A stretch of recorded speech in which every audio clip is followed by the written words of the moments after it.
আসসালামু আলাইকুম রহমতুল্লাহ। আলহামদুলিল্লাহ, আসিয়াস ফাউন্ডেশন 2019 থেকে ধারাবাহিকভাবে শীতবস্ত্র বিতরণ করে আসছে। আমাদের শীতবস্ত্রে বিভিন্ন রকম জিনিসপত্র থাকে, তার মধ্যে কম্বল, কম্পিউটার, মাঙ্কি কেপ সহ শীতবস্ত্রের অনেক কিছু জিনিস থাকে। আপনারা সেগুলোই দেখতে পাচ্ছেন আলহামদুলিল্লাহ। আসসালামু আলাইকুম রহমতুল্লাহি বারাকাতুহু। আলহামদুলিল্লাহ সুম্মা আলহামদুলিল্লাহ। কুড়িগ্রাম জেলা এখন প্রচণ্ড শীত চলতেছে। কুড়িগ্রাম জেলার চর অঞ্চলে অবস্থিত চর হলখানা, রাজি পলাশবাড়ি, বাইতুল নূর একাডেমি হিফজুল কোরআন মাদ্রাসার গরিব মিসকিন অসহায় বাচ্চাদেরকে সিরাজ ফাউন্ডেশনের পক্ষ থেকে মানকি টুপি প্রদান করা হলো। আল্লাহ তাআলা যারা দান করেছেন, আল্লাহ তাআলা তাদের দানকে কবুল করুক, দুনিয়া এবং আখিরাতে উত্তম বদলা দান করুক। এই 250 শিক্ষার্থীকে আমরা যে মাঙ্কি ক্যাপগুলো বিতরণ করেছি, তার মধ্যে কুড়িগ্রামের 5টি প্রতিষ্ঠান ছিল, রংপুরের 2টি প্রতিষ্ঠান ছিল, সেই সাথে ঝালকাঠি জেলার নলসিটি এরিয়ার একটি মসজিদ কেন্দ্রিক একটা মক্তব ছিল, যে মক্তবটি আলহামদুলিল্লাহ আসিয়াস ফাউন্ডেশনের মাধ্যমে পরিচালিত হয়, যে মসজিদ এবং মক্তব আলহামদুলিল্লাহ।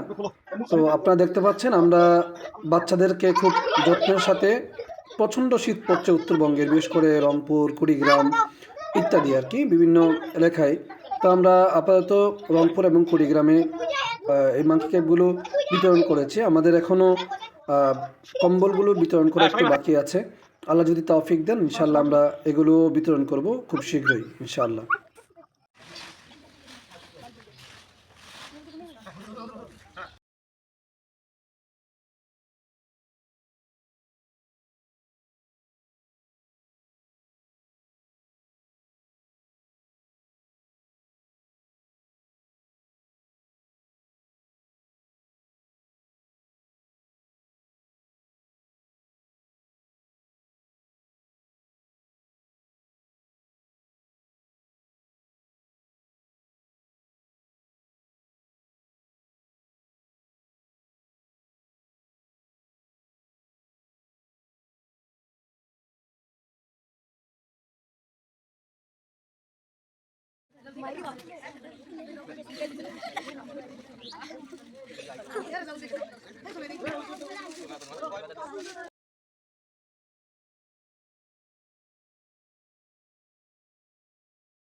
এটি ছিল রংপুরের একটি প্রতিষ্ঠান, যে প্রতিষ্ঠানে আলহামদুলিল্লাহ প্রায় 100টি কাছাকাছি মার্কিং দেওয়া হয়েছে আলহামদুলিল্লাহ।